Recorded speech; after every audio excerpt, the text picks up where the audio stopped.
ಎಲ್ಲ ಸ್ಪರ್ಧಾ ಮಿತ್ರರಿಗೆ ನಮಸ್ಕಾರ. ತಮ್ಮೆಲ್ಲರಿಗೂ ಹಿಸ್ಟ್ರಿ ವಿತ್ ಶಂಕರ್ ಚಾನಲ್ಗೆ ಆತ್ಮೀಯವಾದಂಥ ಸ್ವಾಗತ.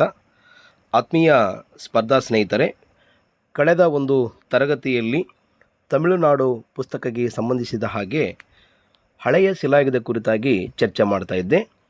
ಹಳೆಯ ಶಿಲಾಯುಗದಲ್ಲಿ ಮುಖ್ಯವಾಗಿ 3 ಭಾಗಗಳ ಅಧ್ಯಯನದಲ್ಲಿ ಮೊದಲನೇ ಭಾಗವಾದಂಥ ಕೆಳ ಹಳೆಯ ಶಿಲಾಯುಗದ ಬಗ್ಗೆ ಒಂದಿಷ್ಟು ಮಾಹಿತಿಯನ್ನು ತಮ್ಮೊಂದಿಗೆ ಹಂಚಿಕೊಂಡಿದ್ದೆ.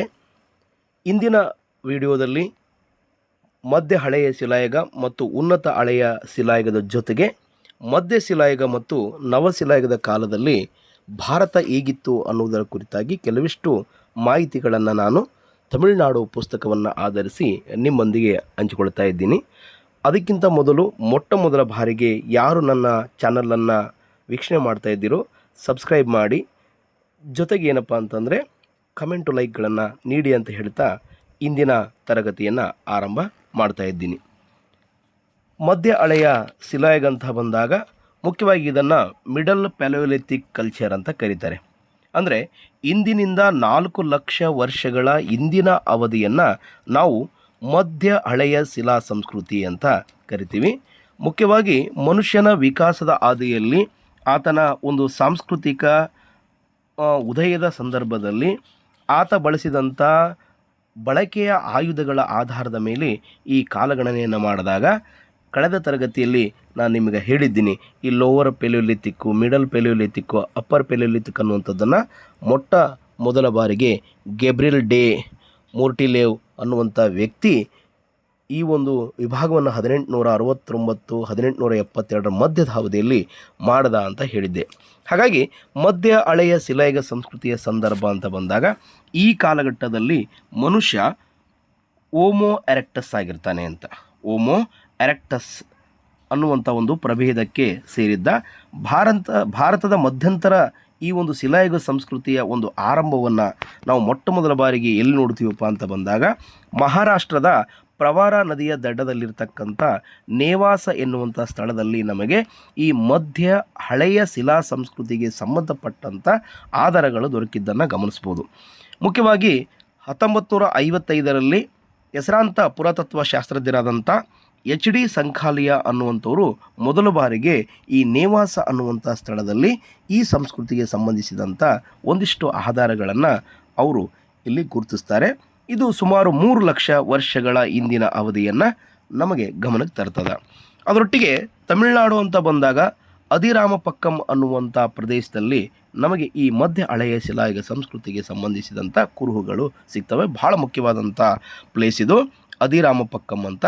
ಸುಮಾರು 3,85,000ದಿಂದ 1,72,000 ಮಧ್ಯದ ಅವಧಿಯಲ್ಲಿ, ವರ್ಷಗಳ ಮಧ್ಯದ ಅವಧಿಯಲ್ಲಿ ಇದ್ದಂಥ ಒಂದು ಕಾಲಘಟ್ಟ ಅಂತ. ಅಂದರೆ ಸರಿಸುಮಾರು 4 ಲಕ್ಷ ವರ್ಷಗಳ ಹಿಂದೆ ಇತ್ತು ಅಂತ ಹೇಳ್ತೀವಲ್ಲ, ಅದಕ್ಕೆ ಹತ್ತಿರವಾದಂಥ ಒಂದು ಅತ್ಯಂತ ಸಮರ್ಪಕವಾದಂಥ ಗುರುತು ಅಂತಂದರೆ ಅದಿರಾಮಪಕ್ಕಂ ಅನ್ನುವಂಥ ಒಂದು ಪ್ರದೇಶ.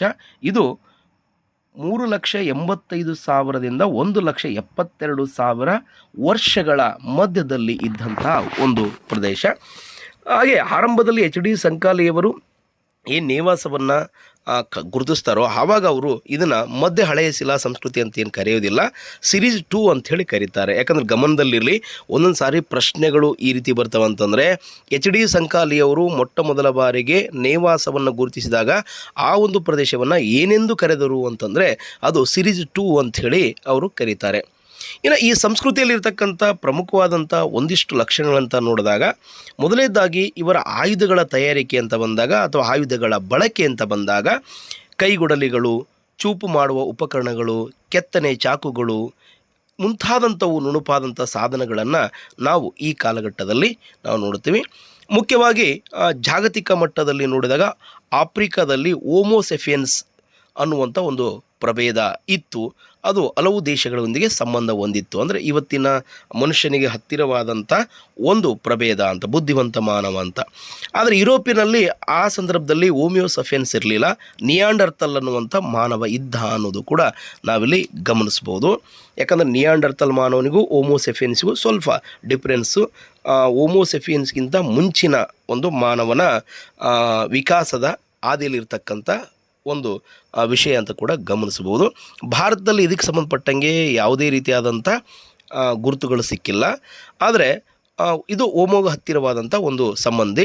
ಇದರ ಗುರುತುಗಳು 1856ರಲ್ಲಿ ಜರ್ಮನಿಯ ನಿಯಾಂಡರ್ತಲ್ ಅನ್ನುವಂಥ ಒಂದು ಕಣಿವೆಯಲ್ಲಿ ಈ ಒಂದು ಮಾನವನ ಪಳವಳಿಕೆ ಸಿಗ್ತದೆ. ಹಾಗಾಗಿ ಈ ಕಾಲದ ಮಾನವನನ್ನು ಅಥವಾ ಇಲ್ಲಿ ಸಿಕ್ಕಂಥ ಮಾನವನನ್ನು ನಿಯಾಂಡರ್ತಲ್ ಮಾನವ ಅಂಥೇಳಿ ಕರೀತಾರೆ. ಈ ಒಂದು ಪಳವಳಿಕೆ ಎಲ್ಲಿ ಸಿಕ್ಕಿತು ಮೊಟ್ಟ ಮೊದಲ ಬಾರಿಗೆ ಅಂದರೆ 1856ರಲ್ಲಿ ಜರ್ಮನಿಯ ನಿಯಾಂಡರ್ತಲ್ ಅನ್ನುವಂಥ ಪ್ರದೇಶದಲ್ಲಿ ಸಿಕ್ತು ಅಂತ ನಾವಿಲ್ಲಿ ನೋಡ್ತೀವಿ.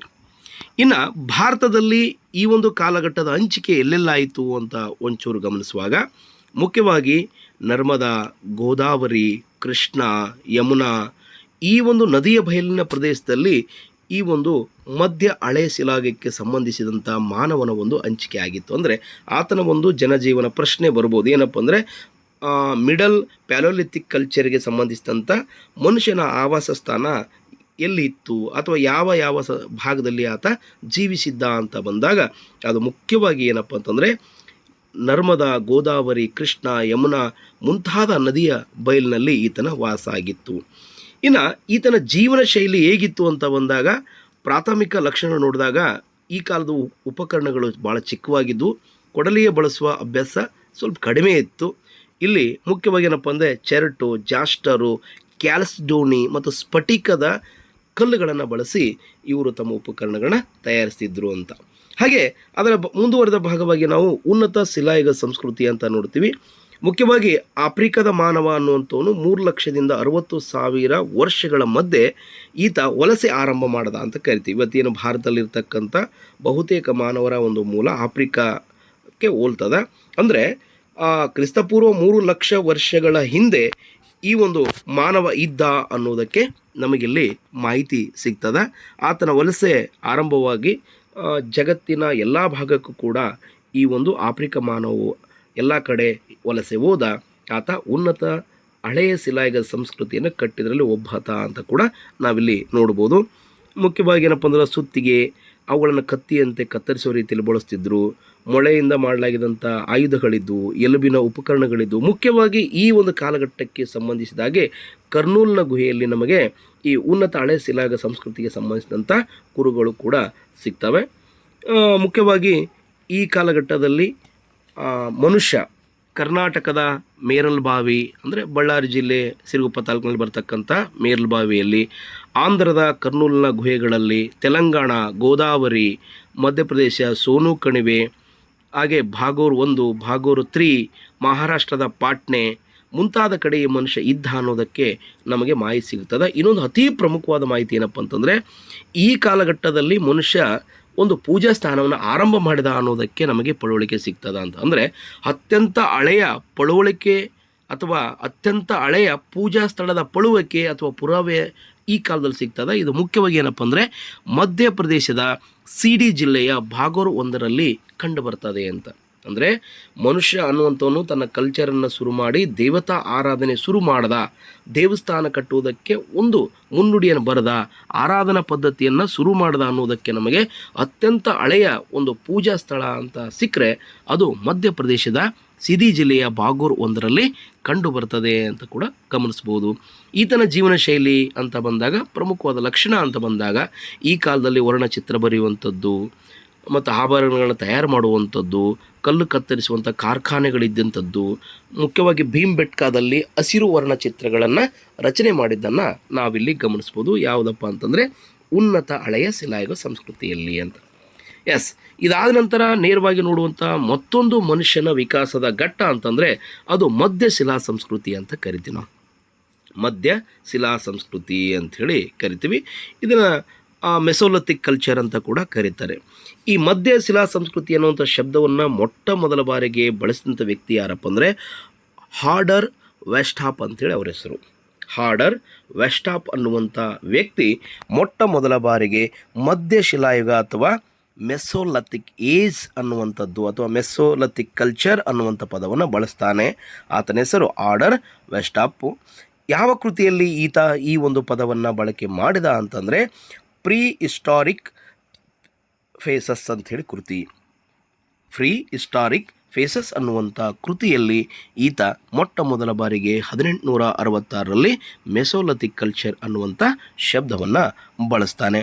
ಈ ಒಂದು ಮಧ್ಯಶಿಲಾ ಸಂಸ್ಕೃತಿಗೆ ಸಂಬಂಧಪಟ್ಟಂಗೆ ಬಿಹಾರದ ಪೈಸ್ರಾ ಅನ್ನುವಂಥ ಸ್ಥಳ, ಮಧ್ಯಪ್ರದೇಶದ ಬಾಗೋರ್ 2 ಅನ್ನುವಂಥ ಸ್ಥಳ, ಹಾಗೆ ಸೋಫಾನಿ, ಮಾಂಡೋ, ಸಾರೈನ್ ಅರ್ ರಾಯ್, ಮಹದಾಹ, ದಮ್ದಮ್ ಉತ್ತರ ಪ್ರದೇಶದಲ್ಲಿ ಬರ್ತಕ್ಕಂಥ ಪ್ರದೇಶಗಳು ಪ್ರಮುಖವಾದಂಥ ಭಾಳ ಸಾರಿ ಕೇಳಿದ್ದಾರೆ. ಕೆ ಶೆಟ್ಟಿ ಕೇಳಿದ್ದಾರೆ, ನೆಟ್ಟಿ ಕೇಳಿದ್ದಾರೆ, ಪಿ ಯು ಕಲ್ಲಚ್ಚರ್ ಕೇಳಿದ್ದಾರೆ. ಬೇರೆ ಬೇರೆ ರೀತಿಯಾದಂಥ ಇತಿಹಾಸಕ್ಕೆ ಸಂಬಂಧಿಸಿದಂಥ ಪ್ರಶ್ನೆ ಅಂತ ಬಂದಾಗ ಈ ಒಂದು ಮಧ್ಯಶಿಲಾಯುಗಕ್ಕೆ ಸಂಬಂಧಿಸಿದಂಥ ಅತ್ಯಂತ ಪ್ರಮುಖವಾದಂಥ ಪ್ರದೇಶಗಳು ಅತಿ ಹೆಚ್ಚು ನೆಟ್ಟು ಮತ್ತು ಕೆ ಶೆಟ್ಟಲ್ಲಿ ಈ ಪ್ರಶ್ನೆಗಳನ್ನು ಗಮನಿಸ್ಬೋದು ನೀವು. ಸೋಫಾನಿ, ಮಾಂಡೋ, ಸಾರೈನ್ ಅರ್ ರಾಯ್, ಮಹದಾ, ದಮ್ದಮ ಇವು ಉತ್ತರ ಪ್ರದೇಶದಲ್ಲಿ ಬರ್ತಕ್ಕಂಥ, ಹಾಗೆ ಸಂಗನಕಲ್ಲು, ಕಿಬ್ಬನಹಳ್ಳಿಗಳು ಕರ್ನಾಟಕದಲ್ಲಿ ಬರ್ತಕ್ಕಂಥ ಪ್ರದೇಶಗಳು. ಆಂಧ್ರ ಪ್ರದೇಶದಲ್ಲಿ ಬೆತ್ತಮಚರ್ಲ ಅಂತ ಪ್ರದೇಶ ಬರ್ತದೆ, ಕರ್ನೂಲು ಅನ್ನುವಂಥ ಪ್ರದೇಶ ಬರ್ತದೆ, ಚಂದ್ರವತಿ ಅನ್ನುವಂಥ ಪ್ರದೇಶ ಬರ್ತದೆ. ಬೆತ್ತಮಚರ್ಲ, ಕರ್ನೂಲು, ಚಂದ್ರವತಿ. ಹಾಗೆ ಮಧ್ಯಪ್ರದೇಶದಲ್ಲಿ ಮಧ್ಯಶಿಲಾಯುಗಕ್ಕೆ ಸಂಬಂಧಿಸಿದಂಥ ಆಡಮ್ಖಾರ್ ಮತ್ತು ಭೀಮ್ ಬೆಟ್ಕ ಅತ್ಯಂತ ಪ್ರಮುಖವಾದಂಥ ಪ್ರದೇಶಗಳು ಇವು. ಆಡಮ್ಖಾರ್ ಮತ್ತು ಭೀಮ್ ಬೆಟ್ಕ ಅನ್ನುವಂಥವು ಅತ್ಯಂತ ಪ್ರಮುಖವಾದಂಥ ಪ್ರದೇಶ ಅಂತ ನೋಡ್ತೀವಿ.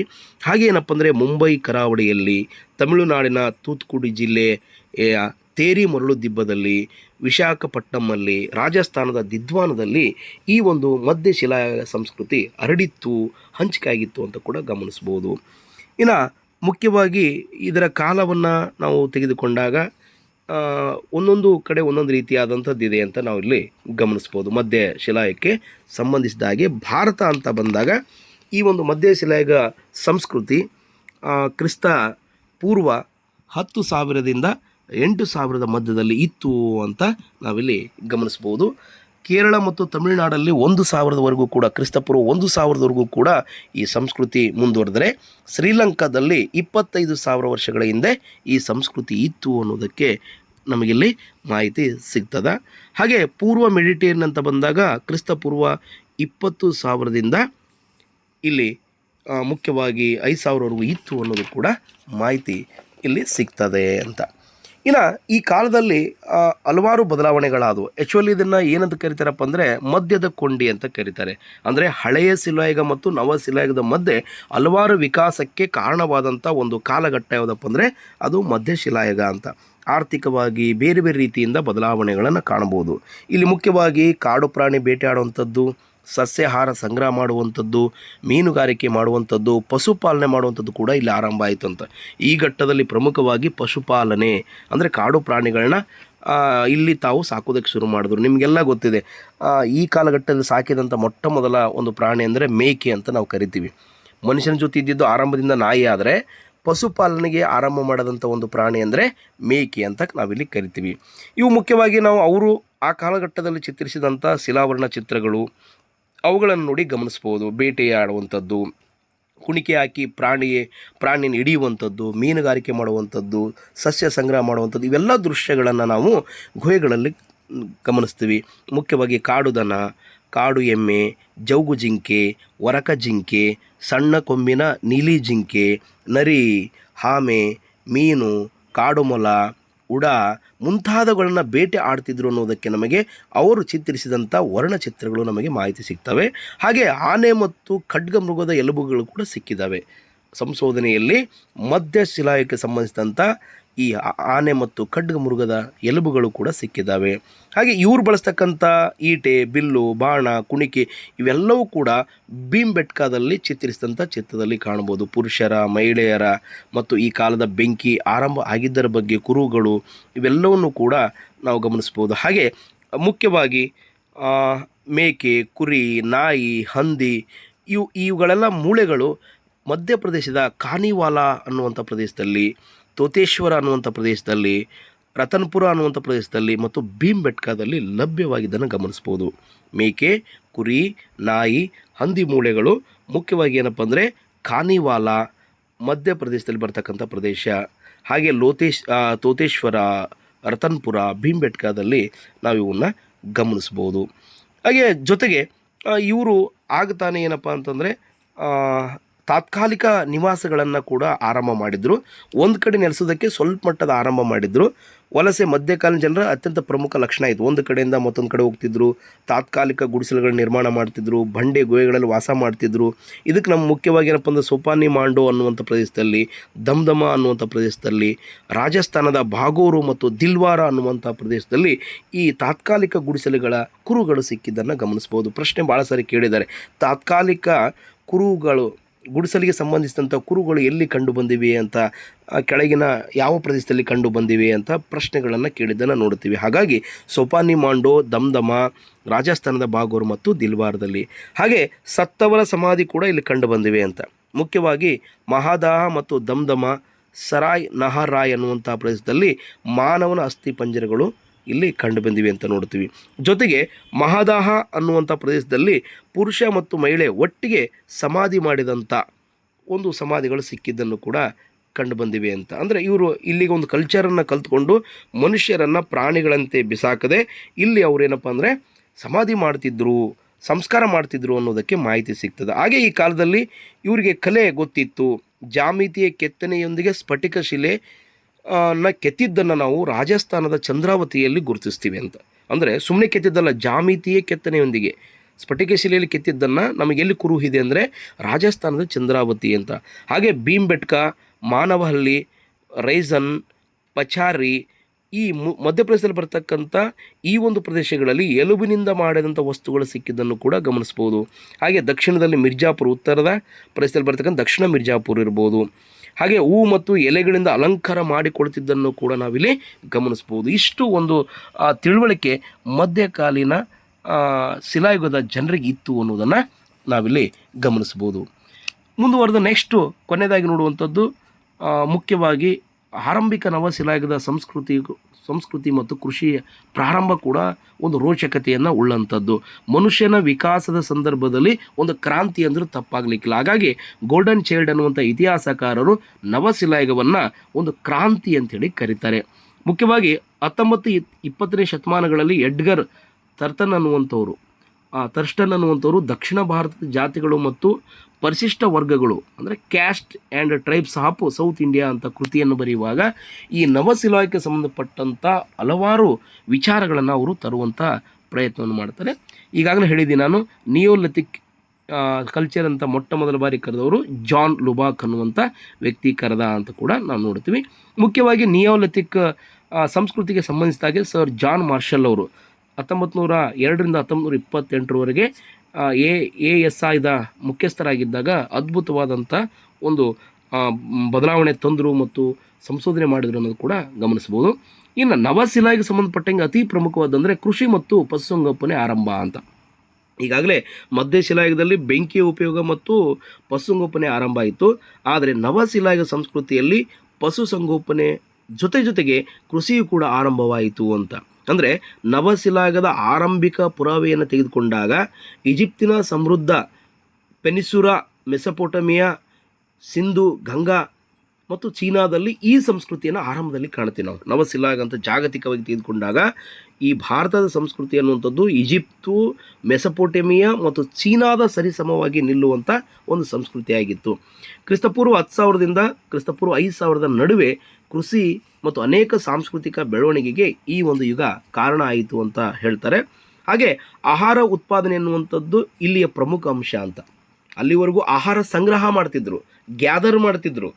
ಆದರೆ ಇಲ್ಲಿ ಏನಪ್ಪ ಅಂದರೆ ಆಹಾರವನ್ನು ಉತ್ಪಾದನೆ ಮಾಡೋಕ್ಕೆ ಶುರು ಮಾಡಿದಾಗ ದೊಡ್ಡ ಗ್ರಾಮ, ಕುಂಬಾರಿಕೆ, ಶಾಶ್ವತ ಗ್ರಾಮಗಳು ಇವೆಲ್ಲವೂ ಕೂಡ ಇಲ್ಲಿ ಆರಂಭ ಆಗಿದ್ದರಿಂದ ಇದನ್ನು ನವಶಿಲಾಯುಗದ ಕ್ರಾಂತಿ ಅಂತ ಹೇಳಿ ಕರೀತಾರೆ. ಹಾಗಿದ್ರೆ ಈ ನವಶಿಲಾಯುಗವನ್ನು ನಾವು ಒಂದೊಂದು ಭಾಗದಿಂದ ಸ್ವಲ್ಪ ಆಗಿ ನಿಮಗೆ ನಾನು ವಿಚಾರಗಳನ್ನ ಹೇಳ್ತಾ ಹೋಗ್ತೀನಿ. ಆರಂಭದಲ್ಲಿ ವಾಯುವ್ಯ ಭಾರತ ಅನ್ನುವಂಥದ್ದು ನವಶಿಲಾಯುಗದ ಮೊದಲ ನೆಲೆಯಾಗಿತ್ತು, ಅಥವಾ ಪಾಕಿಸ್ತಾನ ಅಂತ ಕರಿತೀವಿ ನಾವು. ಆನಂತರ ಈಶಾನ್ಯ ಭಾಗದಲ್ಲಿ ಆರಂಭ ಆಯ್ತಂತ. ಅಂದರೆ ನವಶಿಲಾಯುಗ ಅನ್ನುವಂಥದ್ದು ಮೊಟ್ಟ ಮೊದಲ ಬಾರಿಗೆ ಆರಂಭವಾಗಿದ್ದು ವಾಯುವ್ಯ ಭಾರತದಲ್ಲಿ, ಅಂದರೆ ಪಾಕಿಸ್ತಾನ ಭಾಗದಲ್ಲಿ, ನಂತರ ಈಶಾನ್ಯ ಭಾಗದಲ್ಲಿ ಅಂತ ನೋಡ್ತೀವಿ. ಹಾಗಾದರೆ ವಾಯುವ್ಯ ಭಾರತದಲ್ಲಿ ನವಶಿಲಾಯುಗ ಸಂಸ್ಕೃತಿ ಅನ್ನುವಂಥದ್ದು ಕ್ರಿಸ್ತಪೂರ್ವ 7,000ರಿಂದ 5,500ರ ಮಧ್ಯೆ ಆರಂಭವಾಯಿತು ಅಂತ ಹೇಳ್ತಾರೆ. ಇಲ್ಲಿ ಒಟ್ಟು 3 ಅವಧಿಯನ್ನು ನಾವಿಲ್ಲಿ ಗಮನಿಸಬೇಕು. ವಾಯುವ್ಯ ಭಾರತದಲ್ಲಿ ನವಶಿಲಾಯುಗ ಸಂಸ್ಕೃತಿ 3 ಅವಧಿ. ಮೊದಲನೇ ಅವಧಿ 7,000ರಿಂದ 5500 ಕ್ರಿಸ್ತಪೂರ್ವ. ಅಂದರೆ ಪಾಕಿಸ್ತಾನದಲ್ಲಿ ಬರ್ತಕ್ಕಂಥ ಮೆಹರ್ಗರ್, ರಾಣಾಗುಂಡೈ, ಸರಾಯ್ಕಲಾ ಮತ್ತು ಜಲೀಲ್ಪುರ ಮೊದಲಾದ ಸ್ಥಳಗಳಲ್ಲಿ ನಾವು ಆರಂಭದ ನವಶಿಲಾಯುಗ ಸಂಸ್ಕೃತಿಯ ಕುರುಹುಗಳನ್ನು ಕಾಣ್ತೀವಿ. ಕ್ರಿಸ್ತಪೂರ್ವ 7000 ಹಿಂದಿನಿಂದಲೂ ಕೂಡ ಮೆಹರ್ಗರ್ನಲ್ಲಿ ಕೃಷಿ ಇತ್ತು ಅನ್ನೋದಕ್ಕೆ ನಮಗೆ ದಾಖಲೆ ಸಿಗ್ತದೆ. ಮುಖ್ಯವಾಗಿ ಗೋಧಿ, ಬಾರ್ಲಿ, ಹಾಗೆ ಏನಪ್ಪ ಅಂತಂದರೆ ಈ ಭಾಗದಲ್ಲಿ ಕುರಿ, ಮೇಕೆ, ದನ ಸಾಕಾಣಿಕೆ ಮಾಡಿದರ ಬಗ್ಗೆ ಕೂಡ ಮಾಹಿತಿಯನ್ನು ನಾವಿಲ್ಲಿ ಗಮನಿಸ್ಬೋದು ಅಂತ. ಜೊತೆಗೆ ಈ 7000ದಿಂದ 5500 ಮಧ್ಯದಲ್ಲಿ ಮೊದಲ ನಗರೀಕರಣ ಸಂಸ್ಕೃತಿ ಆಯಿತು ಅಂತ ಕೂಡ ಸಿಗ್ತದೆ. ಮೊದಲ ನಗರೀಕರಣ ಸಂಸ್ಕೃತಿ ಆಯಿತು ಅಂತ ಅಂದರೆ ನಾಗರಿಕತೆ ಸಂಸ್ಕೃತಿ, ಇಲ್ಲಿಂದ ಒಂದು ಹೊಸ ಬದಲಾವಣೆ ಶುರುವಾಯಿತು ಅಂತ ಕೂಡ ಗಮನಿಸ್ತೀವಿ. ಇಲ್ಲಿ ಕೃಷಿ ದೊಡ್ಡ ಪ್ರಮಾಣದಲ್ಲಿ ಕ್ರಾಂತಿಯನ್ನು ಮಾಡಿದ್ದರಿಂದ ಮುಖ್ಯವಾಗಿ ಇಲ್ಲಿ ಎಮ್ಮರ ಗೋಧಿ, ಐನ್ಮನ್ ಗೋಧಿ, ಜುಜುಬೆ ಹಣ್ಣು ಮತ್ತು ಮುಖ್ಯವಾಗಿ ಏನಪ್ಪ ಅಂದರೆ 6 ಸಾಲಿನ ಬಾರ್ಲಿ ಇವೆಲ್ಲವೂ ಇಲ್ಲಿ ಸಿಗ್ತವೆ. ಅಲೆಮಾರಿ ಜೀವನ ಅನ್ನುವಂಥದ್ದು, ಕಾಲ್ನಡಿಗೆ ಜೀವನ ಅನ್ನುವಂಥದ್ದು ಒಂದು ಕಡೆ ನೆಲೆ ನಿಲ್ಲುವುದಕ್ಕೆ ಶುರುವಾಯಿತು. ಈ ಭಾಗದಲ್ಲಿ ಶಂಖ, ಸುಣ್ಣದ ಕಲ್ಲು, ನೀಲಮಣಿ, ರತ್ನದ ಕಲ್ಲು, ವಜ್ರ, ವೈಡೂರ್ಯ ಮುಂತಾದಂಥ ಆಭರಣಗಳು ಕೂಡ ಸಿಕ್ಕಿದ್ದನ್ನು ನಾವಿಲ್ಲಿ ಗಮನಿಸ್ಬೋದು ಅಂತ. ಹಾಗೆ ಹಸಿ ಮಣ್ಣಿನ ಮನೆಗಳನ್ನು ಇವರು ಕಟ್ತಿದ್ರು ಅನ್ನೋದಕ್ಕೆ ಕುರುಗಳು ಸಿಕ್ಕಿದೆ. ಎರಡನೇ ಅವಧಿ ಅಂತ ಬಂದಾಗ 5500ರಿಂದ 4800, ಮೂರನೇ ಅವಧಿ 4800ರಿಂದ 3500 ಅನ್ನೋದನ್ನು ನಾವಿಲ್ಲಿ ಗಮನಿಸ್ಬೋದು ಅಂತ. ಅಷ್ಟೇ ಅಲ್ಲದೆ ಈ ಕಾಲದಲ್ಲಿ ಕುಂಬಾರಿಕೆ ತಂತ್ರಜ್ಞಾನ ಅತ್ಯಂತ ದೊಡ್ಡ ಪ್ರಮಾಣದಲ್ಲಿ ಕಂಡುಬರ್ತದೆ. ಸುಟ್ಟ ಮಣ್ಣಿನ ಆಕೃತಿ, ಒಳೆಯುವ ಮಣ್ಣಿನ ಮಡಿಕೆಗಳು, ಮಣಿಗಳು ಇವೆಲ್ಲವೂ ಕೂಡ ಏನಪ್ಪ ಅಂದರೆ ಮೆಹರ್ಗರ್ದಲ್ಲಿ ಕಂಡು ಬರ್ತವೆ. ಮೆಹರ್ಗರ್ದಲ್ಲಿ ಇನ್ನೊಂದು ವಿಶೇಷ ಅಂದರೆ ದಂತ ವೈದ್ಯಶಾಸ್ತ್ರದ ಬಗ್ಗೆ ನಮಗೆ ಮಾಹಿತಿ ಸಿಗ್ತದೆ ಅಂತ. ಅಂದರೆ ಒಬ್ಬ ವ್ಯಕ್ತಿಗೆ ಹಲ್ಲು ಜೋಡಿಸಿದ್ರ ಬಗ್ಗೆ ಮಾಹಿತಿ ಸಿಗ್ತದೆ. ಹಾಗೆ ಬದಕ್ಷಾನ್ ಅಂತ ಒಂದು ಪ್ರದೇಶದಲ್ಲಿ ವೈಡೂರ್ಯ ಲಭ್ಯವಾಗಿದ್ದರ ಬಗ್ಗೆ ಮಾಹಿತಿ ಸಿಗ್ತದೆ. ಇದು ನಮಗೆ ವ್ಯಾಪಾರ ವಹಿವಾಟು ಇವರು ಶುರು ಮಾಡಿದರು ಅನ್ನೋದು ಕೂಡ ನಾವಿಲ್ಲಿ ಗಮನಿಸ್ಬೋದು. ಓಕೆ, ಹೀಗೆ ನವಶಿಲಾಯುಗ ಸಂಸ್ಕೃತಿ ಅಂತ ಬಂದಾಗ ವಾಯುವ್ಯ ಭಾಗದಲ್ಲಿ ಯಾವ ರೀತಿ ಆರಂಭ ಆಯಿತು ಅನ್ನೋದನ್ನು ನಾವಿಲ್ಲಿ ಗಮನಿಸ್ಬೋದು. ಓಕೆ, ಇನ್ನು ಮುಖ್ಯವಾಗಿ ಕಾಶ್ಮೀರದಲ್ಲಿ ಹೊಸ ಶಿಲಾಯುಗ ಸಂಸ್ಕೃತಿ, ಗಂಗಾಬೈಲು ಮತ್ತು ಮಧ್ಯ ಭಾರತದಲ್ಲಿ, ಪೂರ್ವ ಭಾರತದಲ್ಲಿ, ದಕ್ಷಿಣ ಭಾರತದಲ್ಲಿ, ಈಶಾನ್ಯ ಭಾಗದಲ್ಲೂ ಕೂಡ ಇದರದೇ ಆದಂಥ ಅದ್ಭುತವಾದಂಥ ಐತಿಹಾಸಿಕ ಕುರುಹುಗಳು ನವಶಿಲಾಯುಗ ಸಂಬಂಧಪಟ್ಟಂಗೆ ಸಿಗ್ತವೆ. ಅವುಗಳನ್ನು ಮುಂದಿನ ತರಗತಿಯಲ್ಲಿ ನಿಮ್ಮೊಂದಿಗೆ ಚರ್ಚೆ ಮಾಡೋದಕ್ಕೆ ಬಯಸ್ತೀನಿ. ಇಡಿಯಾಗಿ ಹಳೆಯ ಶಿಲಾಯುಗದ ಕೊನೆಯ ಘಟ್ಟದಲ್ಲಿ ಮುಖ್ಯವಾಗಿ ಮಧ್ಯ ಹಳೆಯ ಶಿಲಾಯುಗ ಮತ್ತು ಉನ್ನತ ಹಳೆಯ ಶಿಲಾಯುಗ, ಜೊತೆಗೆ ಮಧ್ಯ ಶಿಲಾಯುಗ ಮತ್ತು ನವಶಿಲಾಯುಗದ ಇವಿಷ್ಟು ಮಾಹಿತಿಗಳನ್ನು ಈ ಒಂದು ವಿಡಿಯೋದಲ್ಲಿ ಕೊಟ್ಟಿದ್ದೀನಿ. ಈ ಒಂದು ವಿಡಿಯೋ ನಿಮಗೆ ಇಷ್ಟ ಆಗಿದ್ದರೆ ದಯವಿಟ್ಟು ಸಬ್ಸ್ಕ್ರೈಬ್ ಮಾಡಿ, ಲೈಕ್ ಮಾಡಿ, ಶೇರ್ ಮಾಡಿ. ಜೊತೆಗೆ ಏನಪ್ಪ ಅಂತಂದರೆ ಕಾಮೆಂಟ್ ಮೂಲಕ ನಿಮ್ಮ ಏನಾದರೂ ಪ್ರಶ್ನೆಗಳಿದ್ದರೆ, ಸಲಹೆಗಳಿದ್ದರೆ ತಿಳಿಸಿ. ಧನ್ಯವಾದಗಳು.